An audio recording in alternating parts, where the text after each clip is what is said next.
Praise lord. దేవుని నామములో అందరికీ వందనాలు. ఈ ఉదయకాల సమయంలో ఒక చిన్న మాటను జ్ఞాపకం చేసుకుందాం. దేవుని వాక్యాన్ని ప్రతిరోజు ధ్యానిస్తున్నామా? దేవుని సన్నిధిలో ప్రతిరోజు గడుపుతున్నామా? మన దగ్గర పరిశుద్ధమైన జీవగ్రంథం ఉంది, అదేవిధంగా ఈ పక్కన సెల్ ఫోన్ కూడా ఉంది. ఈ రెండింటిలో ఎక్కువగా దేనికి మనం సమయం కేటాయిస్తున్నాం? దేనితో మనం ఎక్కువగా మన సమయాన్ని పాస్ చేస్తున్నామంటే దీంతోనే కదా. దీని ద్వారా మనకి ఆశీర్వాదాలు రావాలంటే ఎలా వస్తాయి? దీని ద్వారా మనకి స్వస్థతలు రావాలంటే ఎలా వస్తాయి?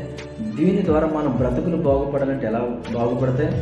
దీని ద్వారా మనకు దేవుని సన్నిధి నుంచి, లేదంటే ఆయన పిలుపు, లేదంటే ఆయన స్వరము దీని ద్వారా వస్తుందా? మనకి కాదు కదా.